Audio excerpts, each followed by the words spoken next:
Next part of this chapter is biological evolution. So then what do you mean by biological evolution? Biological evolution means it is a changes which take place in the living organism over a period of time is nothing but the biological evolution. Or you can say biological evolution is nothing but it is the descent with modification. Descendant with modification is nothing but the descendant with modification is nothing but the biological evolution. Okay, after this we will see regarding the theories of biological evolution. Theories of biological evolution. There are two theories which will explain you regarding the biological evolution. Okay, first one is Lamarckism, which is also known as theory of inheritance of acquired characters. Okay, so Lamarckism, which is also called as theory of inheritance of acquired characters. This theory was proposed by a scientist known as Lamarck, and according to this theory, the evolution of life is due to the use and disuse of the organs. Okay, and then for example of this that is two examples you can give for Lamarckism. First one is about the long neck of giraffe. Long neck of giraffe. According to Lamarck, he said that the long neck of giraffe what we see today is due to the continuous elongation of the neck of giraffe in order to fetch the forage which was at the top of the tree. And during the span of time, as the giraffe went on stretching its neck, the neck of the giraffe was long, and the next generation or the offsprings which were born to such giraffe had also acquired such characters, and hence whatever the giraffe we see today is with a long neck. Okay, this is one example. Then the second example what you see is regarding the snakes. Okay, second example is regarding the snakes. The snakes what we see today are crawling type. According to this Lamarck, he said that the snakes earlier had limbs, and these limbs were not used by these snakes. Hence, as a result, the snakes were crawling instead of walking or running. Okay, using its limbs. It was due to the discontinuous use of its limbs. It lost its limbs, and hence the snakes what we see today are crawling type of snakes. Okay, so these are the two examples of Lamarckism. Okay, then the next is about the Darwinism. Theory is regarding the Darwinism, or it is also called as theory of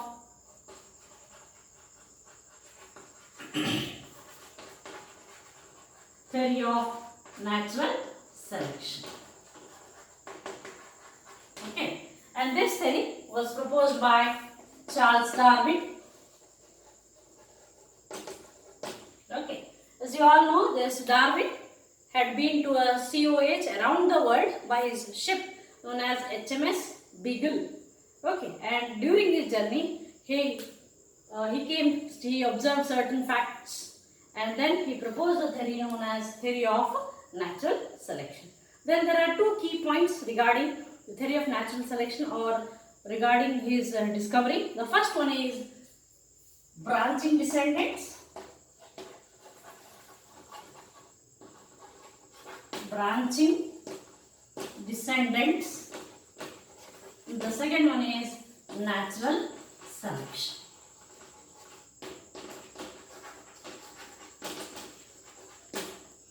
Okay, so first, what do you mean by branching descendants?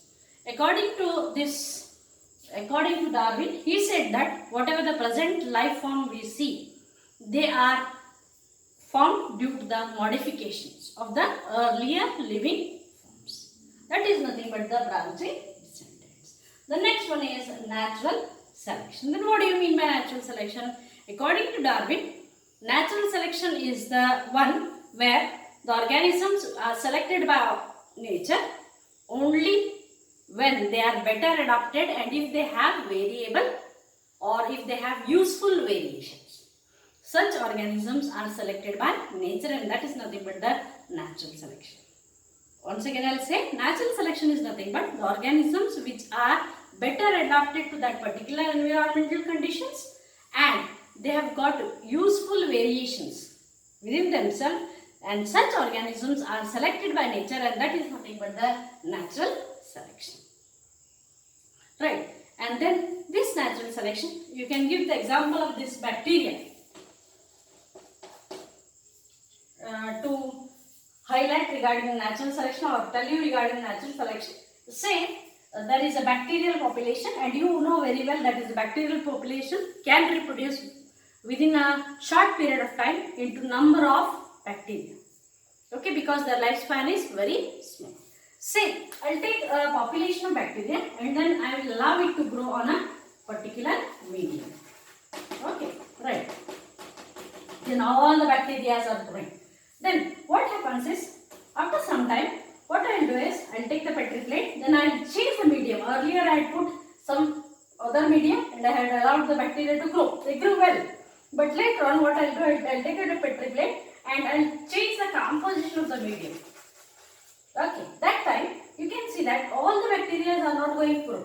Only a few bacteria will grow and others, there are other bacteria which do not grow. This will grow, this will not grow. That is, say this is bacterial population A. Okay, right? This is bacterial population B. Suppose I say this will not grow and this will grow.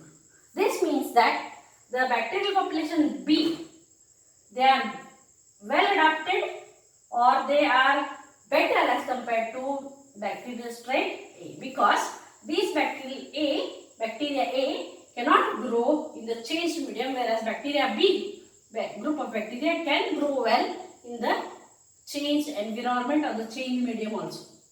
This shows that here bacteria B is better suited than bacteria A, and or you can say bacteria B is going to overcome bacteria A, and thus that will lead to speciation.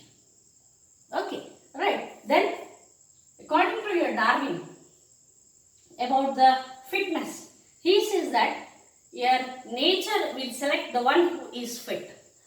The fit in the sense is it is an organism who is well adapted to that particular environmental conditions and it has got useful variations, and only such organism will be selected by nature and it will be able to perish. Right. So you can say that is natural selection or selected by nature or natural selection, it is one of the key point for evolution, or it is one of the main step for evolution according to Darwin. Right. So this is all regarding the Darwinism or theory of natural selection. Okay. Then the next part of this chapter is regarding the so here Darwin was influenced by the works of Thomas Malthus. He did, this person, that is Thomas Malthus, he did work on population, right, and he gave some conclusion. differences. The first one is, he said that your natural selection is based, he said that natural selection is based on few points. That first one is natural resources are limited. Natural resources are limited. Then second point what he said is that is minimum heritable characters should be there. Then third point what he says is overproduction. Then fifth point what he said is struggle for existence. Then sixth point what he said is survival of the fittest. These were all these were all the points on which your natural selection is based. And this was all given by Thomas Malthus, and his the points were influenced by these points were influenced your Darwin. Right? Then next point is regarding the mechanism of evolution. Mechanism of evolution. Mechanism of evolution. In mechanism of evolution, we can find 3 points, that is three persons which will come into light. The first one is your Mendel. Then the second fellow what will come into mind is your Darwin, and the third one is regarding the Hugo de Veris. Okay, here Mendel said that the factors are influencing the phenotype of the individual. Okay. Then your Darwin did not agree this, and he was not able to tell you regarding the origin of variation and mechanism of speciation. Then this Hugo de Veris, he tried to explain the evolution by saying that evolution is occurring due to mutation, and he conducted experiments on Enothera, Lamarckiana, and then Enothera plant, and then he came to a conclusion that mutation is responsible for evolution. Okay, then you can compare the concept of Darwin and the concept of Hugo de Veris, and we will see that. So your Darwin, one side Darwin, and this side you will see about the thoughts of Hugo de Veris. Okay, so first point what he said is, Darwin said that evolution is a gradual process, whereas he said it is a gradual process, but this fellow said that it is a rapid process. It is a rapid process. Okay, so here second point what he said, that is Darwin, that is small variations lead to evolution. Okay, whereas this fellow said that it is not small variation but large variation leading to mutation. Leading to mutation are responsible for evolution. That is, he said that is a large step, single step large mutation, single step large mutation is responsible for, single step large mutation is responsible for evolution. And here comes the definition, and this is nothing but the saltation. Okay, so single step large mutation is also called as saltation, and this is, and students, this is important for 1 mark question. They may ask you, what do you mean by saltation? Saltation is nothing but single step large mutation is called as saltation, which is frequently asked in your examination. So keep this in mind. Don't think saltation is nothing but the process of formation of salt. It's wrong. But saltation is nothing but single step large mutation is called as saltation. Okay, these are the two differences. And the third difference is here your evolution small. Evolution will take place in a slow manner and it is directed, that is unidirectional. According to Darwin, that is your evolution is a slow process and it is unidirectional. Unidirectional. Okay, unidirectional. Whereas according to Eudicus, your evolution is nothing but due to mutation and it is very fast and it is directionless. Okay, it is directionless. So these are the difference between Darwin and Eudicus. Okay, so the next part of this chapter we'll study in the next class. Thank you.